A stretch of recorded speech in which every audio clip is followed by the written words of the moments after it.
Saudara, ada sukacita?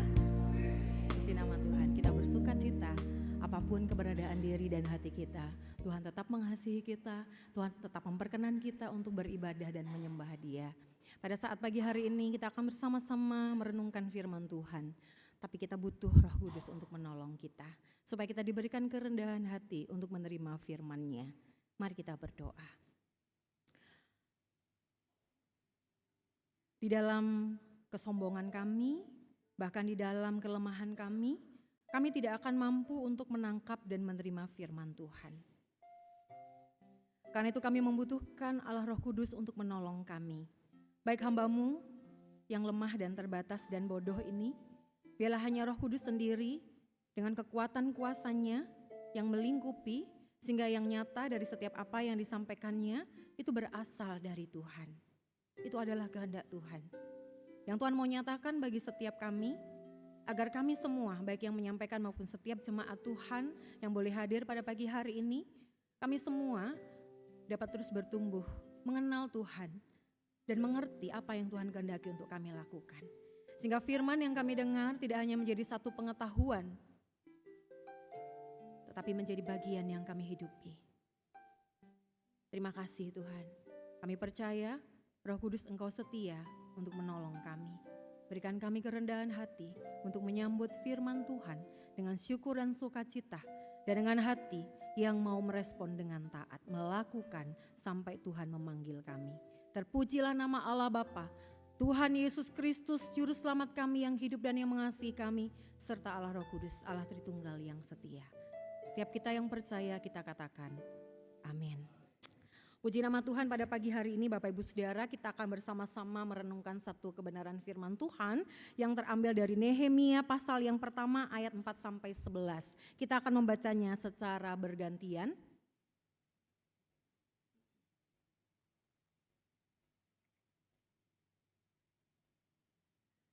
Saya akan membaca ayat yang keempat, Bapak Ibu dan Saudara nanti akan bersama-sama membaca ayat yang kelima. Demikian seterusnya kita akan membaca sampai ayat yang ke-11. Nehemia pasal yang pertama ayat yang ke-4-11. Kita akan membaca yang bersama-sama. Saya akan memulai terlebih dahulu, Bapak Ibu Saudara nanti ayat yang kelima ya. Demikian seterusnya kita bergantian. Demikian bunyi firman Tuhan. Ketika aku dengar berita ini, duduklah aku menangis dan berkabung selama beberapa hari.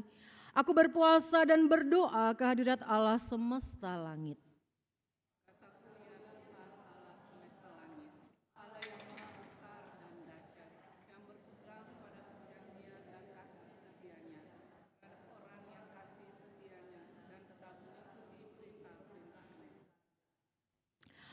Berilah telingamu dan bukalah matamu dan dengarkanlah doa hamba-Mu yang sekarang kupanjatkan ke hadirat-Mu siang dan malam bagi orang Israel, hamba-hamba-Mu itu, dengan mengaku segala dosa yang kami orang Israel telah lakukan terhadap-Mu, juga aku dan kaum keluargaku telah berbuat dosa.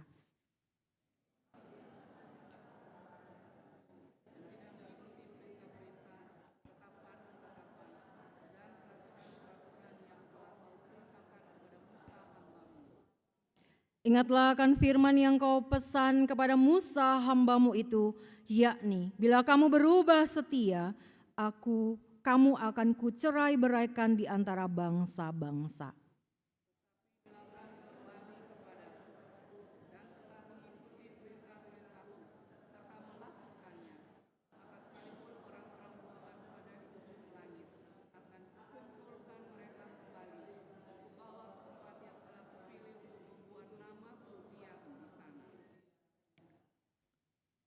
Bukankah mereka ini hamba-hamba-Mu dan umat-Mu yang telah kau bebaskan dengan kekuatan-Mu yang besar dan dengan tangan-Mu yang kuat?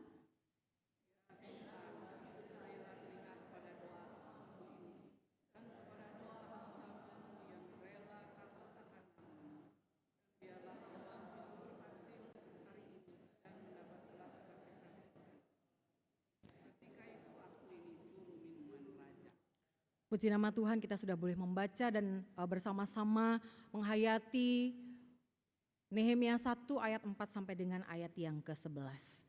Judul dari perenungan kita pada pagi hari ini adalah doa yang lahir dari kepedulian. Mungkin kita sudah mendengar tadi sejak awal Penato Liing mengingatkan kita lewat verbal introduction dari setiap lagu berbicara tentang kepedulian kepada sesama.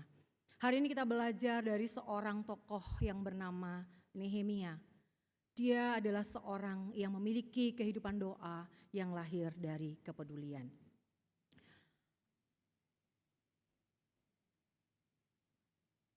Saudara, beberapa waktu terakhir ini kita mendengar berita tentang gempa yang terjadi di mana Bapak Ibu Saudara? Terjadi di NTT. Dalam hitungan menit saja, rumah mereka hancur. Rumah mereka rusak, ada yang kehilangan anggota keluarga mereka.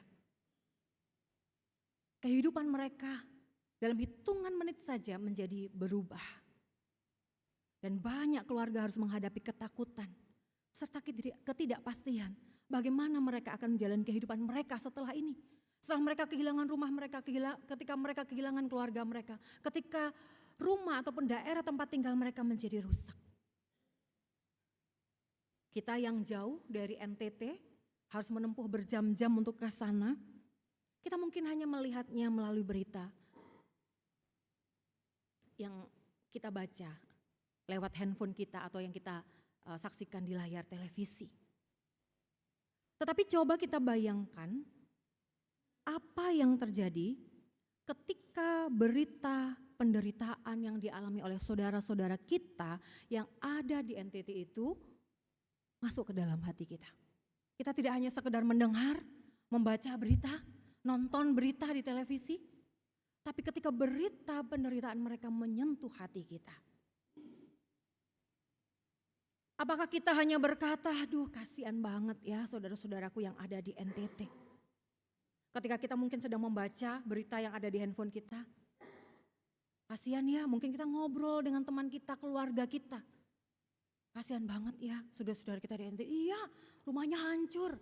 Oh iya, ada yang meninggal loh, jumlahnya segini. Wah, kasihan sekali mereka yang ada di sana. Atau saat itu juga kita berhenti. Tidak lanjut scroll HP kita matikan televisi kita matikan handphone kita.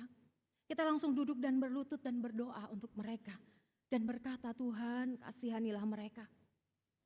Pakailah saya Tuhan, kalau ada sesuatu yang bisa saya lakukan untuk mereka.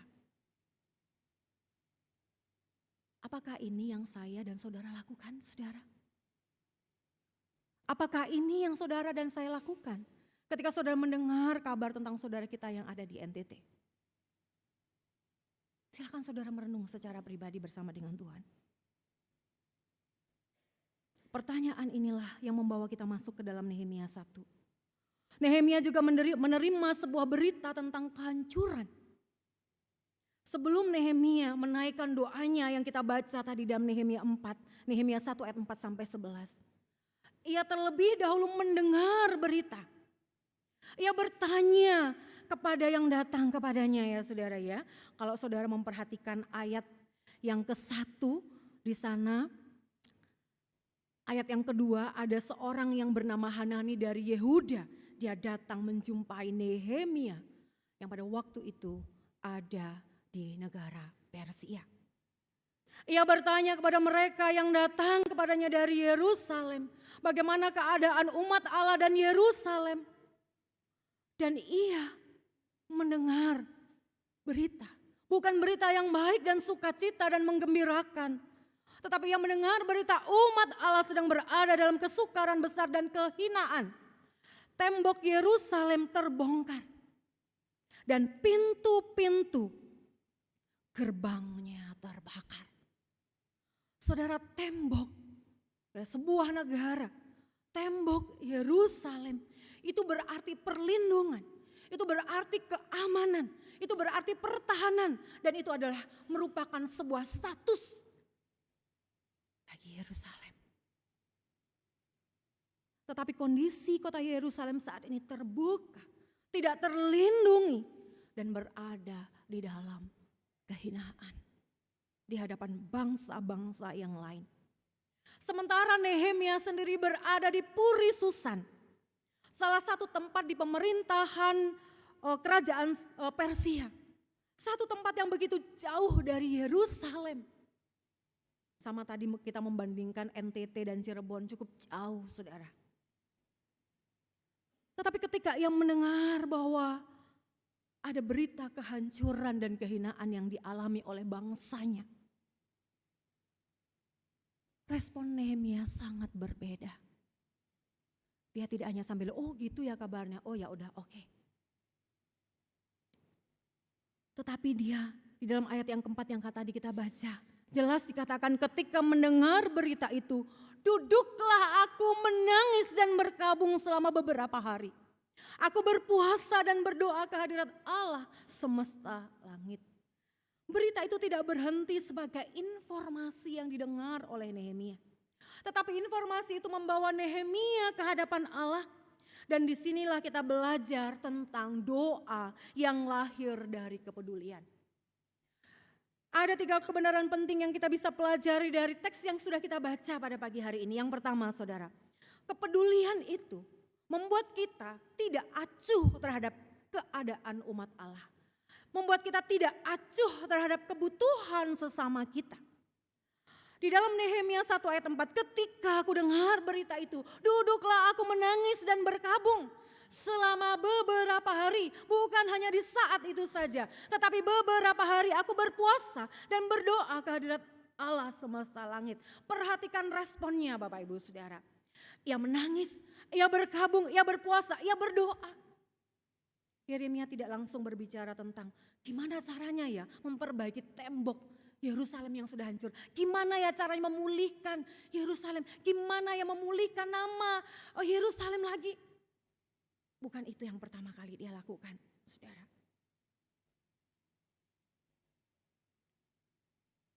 Tetapi respon Nehemia pertama-tama ia datang kepada Allah. Ini menunjukkan bahwa keadaan umat Allah juga sungguh menjadi beban bagi Nehemia.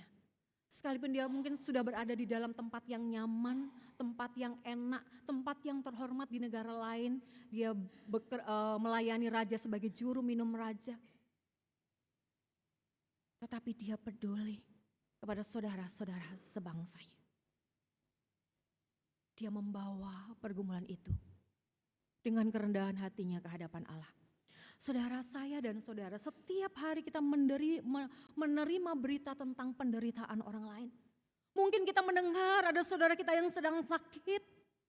Mungkin kita tahu ada keluarga kita yang sedang bergumul. Mungkin kita tahu ada seseorang yang sedang merasa sedih, merasa terluka. Kita tahu ada orang di depan mata kita, dia sedang bergumul akan hidupnya dan butuh pertolongan. Atau kita berkata, itu kan masalahnya dia. Itu akan membuat dia bertumbuh kok nanti menjadi orang yang lebih kuat, lebih dewasa. Itu masalahnya dia, itu perjuangan imannya dia. Kita masing-masing tuh punya salib kita masing-masing yang harus kita pikul.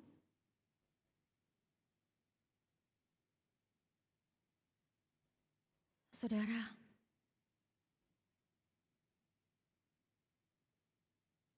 ada perbedaan antara tahu dan peduli. Kita bisa mengetahui banyak hal, pergumulan saudara-saudara seiman kita. Bahkan mungkin kita melihat ada saudara kita yang berdosa, melakukan kesalahan, kelemahan. Apa yang kita lakukan? Kepedulian kita. Atau kita, kalau orang kayak gini nih, gak usah aja lah. Ngapain kita berteman bersama dengan orang yang seperti ini punya kelemahan, kesalahan dan kekurangan. Saudara, sebagai umat Allah yang mengalami belas kasih Allah, tadi di awal kita nyanyi tentang ibadah yang sejati, peduli kepada sesama. Dalam pengakuan dosa kita mengatakan sering abai. Benarkah kita sering abai? Itu perlu menjadi perenungan kita. Saudara, kalau satu ketika saudara menerima pesan di WA saudara, di WA group, biasanya di WA group sering muncul ya saudara. Ada seseorang yang tiba-tiba berkata kepada saudara, tolong doakan ya, mohon doanya untuk mama saya yang sedang sakit. Atau mungkin di status WA dari teman-teman kita yang ada di grup itu yang kita kenal. Mamaku sedang dirawat, papaku, adikku atau siapalah saudara sedang dirawat di rumah sakit. Saudara, apa respon saya dan saudara? Ketika di grup itu muncul, apakah kita berkata di balasan WA bawahnya, pasti kami dukung dalam doa. Lalu ada kata-kata ikut mendoakan di dalam kasih. Kita kasih emotikon gambar seperti ini mungkin ya saudara ya. Seperti saat tangan sedang berdoa. Kita kirim stiker-stiker, ungkapan-ungkapan kata doa. Kiranya Tuhan menjamah, kita bersatu hati sepakat mendoakan. Apakah kita berhenti di grup itu mengungkapkan kata-kata doa kita? Atau kita berhenti sejenak dengan sungguh-sungguh ketika kita mengetahui pergumulan saudara kita. Kita datang, Tuhan kasihani saudaraku, tolong Tuhan. Atau kita telepon, atau kita japri, bukan di grup, tapi japri atau telepon. Gimana mamamu? Gimana kabarmu? Apa yang bisa aku lakukan? Yuk kita doa. Saudara, atau kita hanya sekedar merasa kasihan, atau sekedar mengirimkan kata-kata. Bukan berarti itu tidak berarti, saudara. Tetapi ada yang lebih mereka butuhkan, yaitu kepedulian kita.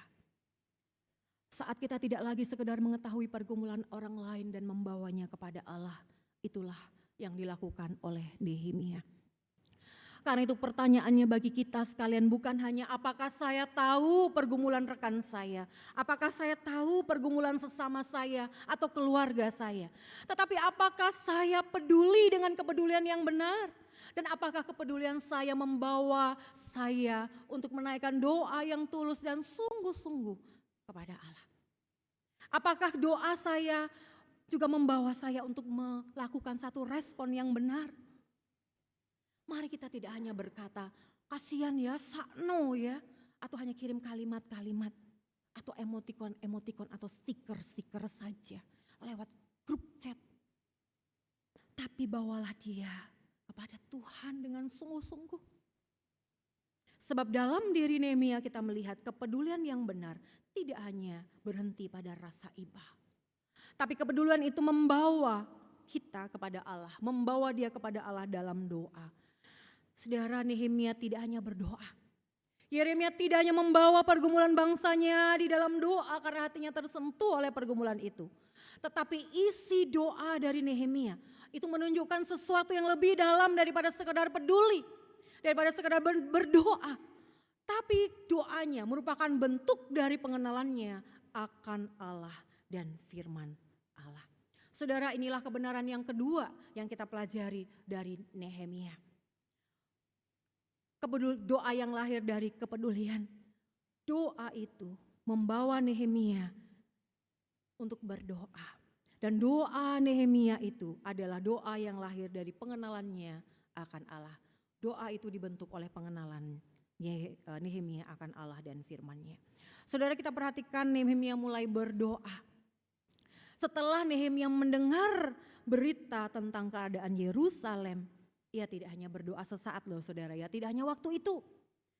Kalau tadi di ayat yang keempat dikatakan beberapa hari, duduk menangis berkabung selama beberapa hari. Tetapi ada satu hal yang kita tidak boleh lewatkan. Kalau kita perhatikan Nehemia 1 ayat 1, yang mendengar berita tentang Yerusalem itu di bulan Kislew. Ini adalah bulan sekitar November Desember saudara ya. November Desember kalau dalam kalender kita, kalau dalam kalender mereka disebut bulan Kislew. Kemudian kalau saudara membuka sedikit lagi bergerak ke selanjutnya pasal yang kedua ayat 1 yang menyebut saat itu ketika dia melayani raja sebagai juru minum raja, ia menyebut saat itu adalah bulan Nisan. Bulan Nisan kalau kalender kita itu sekitar bulan Maret atau April. Saudara bisa hitung mungkin dari Desember ya. Desember, Januari, Februari, Maret, April. Ada sekitar kurang lebih 4 bulanan saudara. Dia bergumul berdoa membawa bangsanya kepada Tuhan. Jadi terdapat rentang waktu beberapa bulan antara Nehemia mendengar berita itu dan kemudian pada saat di Nehemia 2 ia berbicara kepada raja. Ini menunjukkan bahwa kepedulian Nehemia bukan sekedar emosi sesaat. Tidak hanya saat itu mendoakan saudara ya, tapi itu adalah bagian yang menjadi pergumulan hidupnya sehari-hari. Sampai dia bekerja pun melayani raja, dia mengingat itu sampai wajahnya terlihat muram dan sedih. Saudara, ini kepedulian yang sungguh-sungguh berasal dari seorang yang disebut umat Allah dan yang mengenal Allah. Saudara, ketekunan Nehemia bukan soal sekedar berapa lama ia berdoa.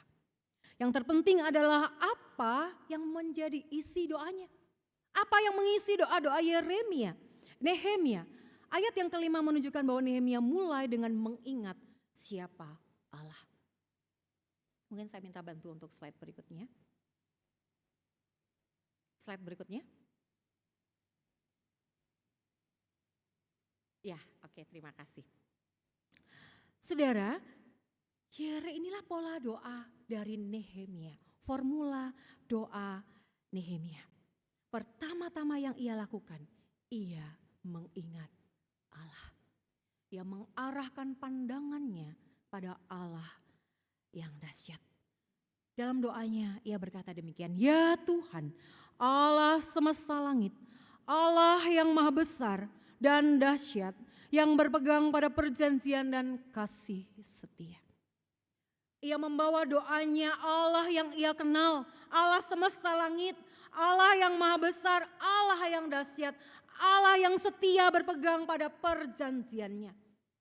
Ia mengingat itulah Allah yang ia sembah, yang kepadanya ia datang membawa beban pergumulan umatnya. Di tengah keadaan Yerusalem yang hancur, Nehemia mengarahkan pandangannya kepada Allah yang besar dan setia. Dan justru ketika ia mengenal dengan sungguh dan benar Allahnya, ia dapat melihat dirinya dan bangsanya dengan benar di hadapan Allah. Ia melihat, menyadari, memahami dia dan bangsanya sebagai orang berdosa. Di hadapan keagungan dan kebesaran Allah, ia menyadari keberadaan umatnya. Maka ia mengaku, aku dan kaum keluargaku berbuat dosa. Saudara, Nehemia itu ada di sana, di Persia. Kehancuran itu di Yerusalem. Tapi dia enggak berkata, itu dosa mereka Tuhan. Itu kesalahan mereka Tuhan. Lalu dia menyalah-nyalahkan orang-orang yang ada di Yehuda. Tetapi Nehemia di sini dia tidak berdiri di luar dan menyalahkan orang lain, merendahkan orang lain. Tetapi dia berkata, aku dan kaum keluargaku. Ia menyadari kesatuannya dengan umat Allah yang lain. Sebagai bagian satu kesatuan sebagai umat Allah. Tidak ada penghakiman di sana, tidak ada celaan, tidak ada perendahan, tidak ada penghinaan. Tetapi sama-sama mengaku di hadapan Tuhan, aku dan kaum keluargaku berdosa di hadapanmu ya Tuhan. Pengenalan akan Allah membuat Nehemia sadar bahwa persoalan umat bukan hanya kehancuran tembok. Bukan hanya kehancuran pintu gerbang dan keadaan mereka yang saat ini menderita. Tetapi juga dosa mereka di hadapan Allah. Kemudian Nehemia kembali kepada firman Tuhan. Saudara, Nehemia mengingat akan firman Tuhan. Di dalam ayat yang ke-8 dikatakan, ingatlah akan firman yang kau pesankan kepada Musa. Ia mengingat apa yang telah Tuhan firmankan tentang ketidaktaatan Israel. Kalau kamu gak taat, aku cerai beraikan. Tapi ketika kamu taat, aku akan kumpulkan. Dan aku akan mendirikan bangsa itu di mana namaku disebut dan dimuliakan di sana. Artinya doa Nehemia itu lahir dari pengenalannya akan Allah dan firman yang menguasai hidupnya. Ia tidak berdoa berdasarkan perasaannya semata.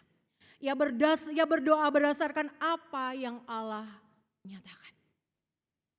Dan ia mempercayai akan kasih setia pada perjanjian Allah. Dan karena itu Sekalipun ia mengakui dosanya, dosa bangsanya, dosa dia dan keluarganya. Doa itu tidak lahir, dari doa itu tidak lahir keputusasaan. Ketika menyadari kebesaran Allah, menyadari keberdosaannya, doa itu tidak berakhir pada keputusasaan. Ya karena aku orang berdosa gak mungkinlah Allah mau menolong aku. Tidak saudara. Pada ayat yang ke-10 ia berkata, bukankah mereka itu hamba-hambamu dan umatmu yang telah engkau tebus. Nehemia mengingat kembali karya penyelamatan Allah terhadap bangsa Israel ketika mereka dibawa keluar dari tanah Mesir. Jadi saudara, mari kita perhatikan alur doanya. Ia bertekun di dalam doa. Ia mengingat siapa Allah yang ia sembah. Pengenalannya akan Allah membuat dia mengakui keberdosaan. Dan dia mengingat firman-Nya akan janji kasih setia Allah dalam perjanjiannya. Ia berpegang pada Allah yang menyatakan keselamatan dan penebusan kepada umat-Nya. Saudara, inilah yang membuat ketekunan Nehemia berbeda dari sekedar mengulang-ulang permintaan, mengulang-ulang permohonan kepada Allah. Ia terus datang kepada Allah karena ia betul-betul sungguh mengenal siapa Allah yang menjadi sumber dan tempat pengharapannya. Saudara, kita mungkin berdoa untuk sesuatu yang sama selama beberapa hari, berminggu-minggu, bahkan begitu lama. Dan ketika jawaban belum terlihat, kita bisa merasa, Tuhan, sampai kapan Tuhan? Tapi ketekunan dalam doa bukan berarti kita sedang memaksa Tuhan. Yeremia tekun berdoa bukan untuk memaksa Tuhan mengikuti keinginannya. Tapi ketekunan itu berarti Nehemia datang kepada Allah, tetap datang kepada Allah karena percaya pada karakter Allah sekalipun belum melihat jawabannya. Percaya bahwa Allah setia dan mengasihi umatnya. Itu yang membuat dia terus datang kepada Tuhan. Saudara, kita tidak tahu kapan Allah menjawab. Nehemia juga gak tahu kapan Allah menjawab doanya untuk memulihkan bangsanya. Tapi dia tetap tekun datang kepada Allah dengan pengenalan yang benar. Demikian juga dalam hidup kita ketika kita berdoa secara pribadi atau ketika kita mendoakan pergumulan saudara-saudara kita. Kita tahu kepada siapa kita berdoa. Dan itulah yang membuat Nehemia tetap tekun berdoa. Dan kiranya itu juga yang membuat saya dan saudara tetap tekun berdoa. Baik bagi diri kita, bagi gereja ini. Atau bagi pergumulan saudara-saudara kita. Dan saudara, kebenaran yang ketiga, doa yang lahir dari kepedulian membawa kita kepada langkah ketaatan. Kepedulian kita, doa kita membawa kita pada ketaatan pada Allah. Saudara, setelah beberapa hari menangis, beberapa bulan bahkan dia berkabung berpuasa dan berdoa. Nehemia menutup doanya dengan sebuah permohonan. Berilah keberhasilan hambamu ini hari ini dan berikanlah dia rahmat di hadapan orang ini. Dia menyebut dirinya dia dan dia meminta Tuhan agar memberikan rahmat di hadapan orang ini. Saudara, perhatikan terlebih dahulu kata hambamu ini. Dia berdoa di hadapan Allah dengan menyebut dirinya hambamu ini. Nehemia menempatkan dirinya di hadapan Allah sebagai siapa saudara? Hamba. Sebagai pelayan, sebagai hamba, seorang yang rendah. Ia tidak sedang mengandalkan kedudukannya yang cukup baik sebagai juru minum seorang raja yang besar, yaitu Raja Artasasta. Tapi ia menyerahkan dirinya di hadapan Allah dan ia menyebut dirinya hamba. Saudara, lalu siapa yang dimaksudkan Nehemia dengan berkata berikan dia, yaitu dirinya, rahmat di hadapan orang ini. Kita akan melihat itu saudara di dalam Nehemia pasal 2 ayat 1. Di situ ada penjelasan ya saudara ya. Pada bulan Nisan dalam tahun ke-20 pemerintahan Raja Artasasta. Jadi yang dimaksud supaya Nehemia mendapat rahmat di hadapan orang ini adalah Raja Artasasta, raja negeri Persia, tempat dia hidup dan melayani raja itu sebagai juru minum raja. Tapi perhatikan baik-baik saudara ya, Nehemia belum meminta sesuatu kepada raja. Pada waktu itu Nehemia sedang melayani raja, memberikan minuman kepada raja. Dia gak minta sesuatu. Dia gak melakukan sesuatu, saudara. Tetapi kita akan melihat, ia baru berdoa, berilah keberhasilan hambamu ini, berikan rahmat di hadapan orang ini. Tapi kemudian di dalam Nehemia 2 kita melihat bagaimana Allah sendiri membuka jalan untuk Nehemia. Di dalam Nehemia 2 ayat 2, raja itu bertanya kepada Nehemia karena dia melihat raut wajah Nehemia yang nampak muram seperti orang sakit. Raja melihat Nehemia ini seperti orang yang sedang memendam kepedihan yang sangat dalam. Mengapa mukamu muram, kata raja, walaupun engkau tidak sakit, engkau tentu bersedih hati. Itu pertanyaan raja. Raja sendiri yang membuka percakapan. Disinilah kita melihat pemeliharaan di dalam kasih setia Allah. Allah membuka jalan dengan caranya. Nehemia tidak mengendalikan keadaan, tetapi dia berdoa dan Allah membuka kesempatan melalui keadaan yang bahkan tidak Nehemia ciptakan sendiri. Saudara, Nehemia hanya berdoa dengan yakin penuh kepada Allah yang dia kenal dan Allah sendiri yang bekerja. Ya terus tekun berdoa dan Allah sendiri yang membuka jalan menurut waktu dan kehendak Tuhan. Saudara, menariknya ketika kesempatan itu datang, Nehemia tidak langsung mengandalkan keberaniannya. Kalau saudara membuka Nehemia 2 ayat 4, ketika raja bertanya, saudara, saya ingin mengajak kita untuk melihat Nehemia pasal yang kedua, ayat yang keempat.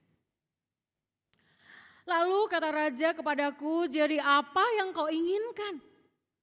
Raja bertanya ketika Nehemia menceritakan bagaimana keadaannya, nenek moyangnya, bagaimana keadaan bangsanya. Lalu raja bertanya, lalu kata raja kepadaku, apa yang kau inginkan? Lalu kalau saudara melihat, perhatikan ayat yang keempat. Maka aku berdoa kepada Allah semesta langit. Dia tidak langsung merespon dengan jawaban, melakukan satu tindakan. Tetapi dia bertanya kepada Tuhan berkali-kali. Bahkan di depannya sudah terlihat ada jalan yang akan terbuka. Dia tetap bertanya kepada Tuhan lewat doanya. Baru setelah dia berdoa, saudara, dia baru menjawab raja, jika raja menganggap baik dan berkenan kepada hambamu ini, utuslah aku ke Yehuda, ke kota pekuburan nenek moyangku supaya aku membangunnya kembali. Saudara, dia tetap berdoa. Dan selanjutnya bagaimana Allah sendiri pada akhirnya memberikan satu hal yang luar biasa.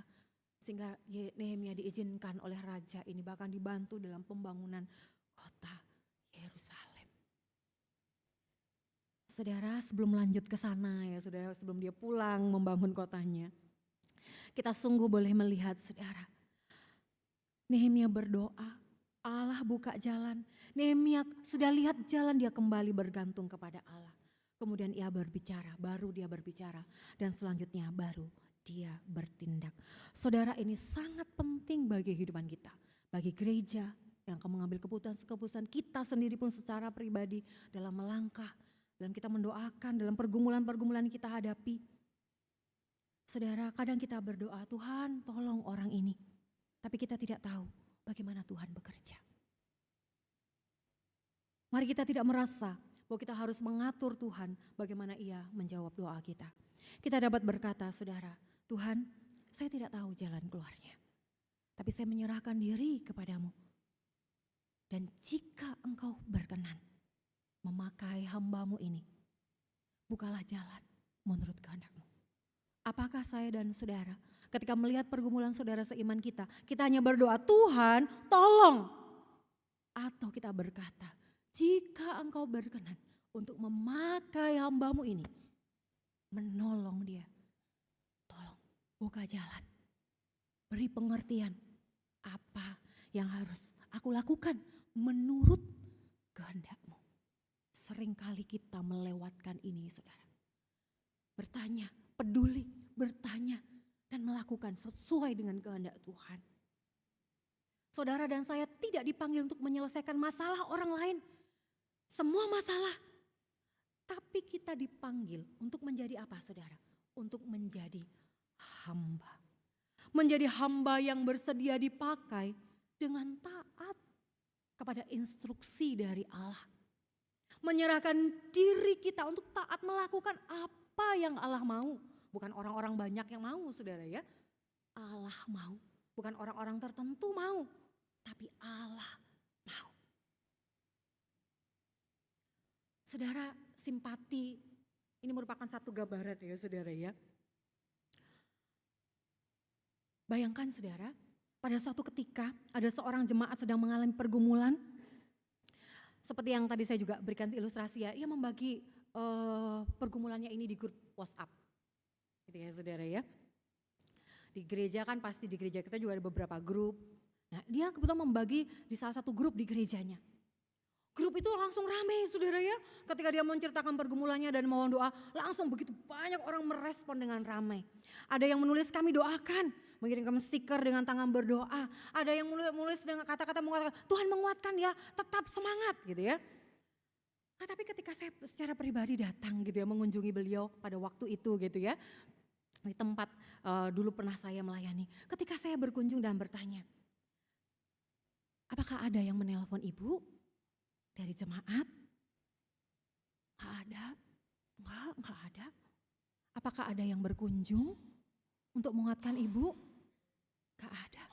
Apakah ada yang menawarkan bantuan kepada ibu? Enggak apa-apa. Enggak apa-apa kok. Tuhan pasti menolong saya. Saudara, grup WA ini rame. Isinya ratusan orang mengatakan ungkapan-ungkapan yang seperti itu. Saudara, simpati lewat digital itu hanya emotikon doa, hanya emosional sesaat dan berhenti di layar. Tapi kepedulian yang sejati membawa seseorang berdoa dengan sungguh-sungguh, bahkan tekun dan berakar kepada firman dan Allah yang sejati. Dan dia mengambil langkah ketaatan ketika Tuhan menghendaki dia untuk melakukan sesuatu. Saudara, ada 3 dimensi kepedulian, yaitu hati. Yang membawa kita menangis melihat kehancuran, pergumulan, tantangan. Dan membawa pada dimensi yang kedua, yaitu punya lutut untuk berdoa dan bersandar pada karakter Allah. Dan punya ada dimensi yang ketiga itu tangan. Ketaatan untuk bertindak dan siap untuk diutus dengan taat.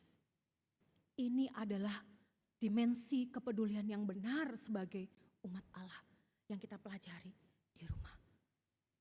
Saudara, mungkin saya minta slide yang sebelumnya. Ya.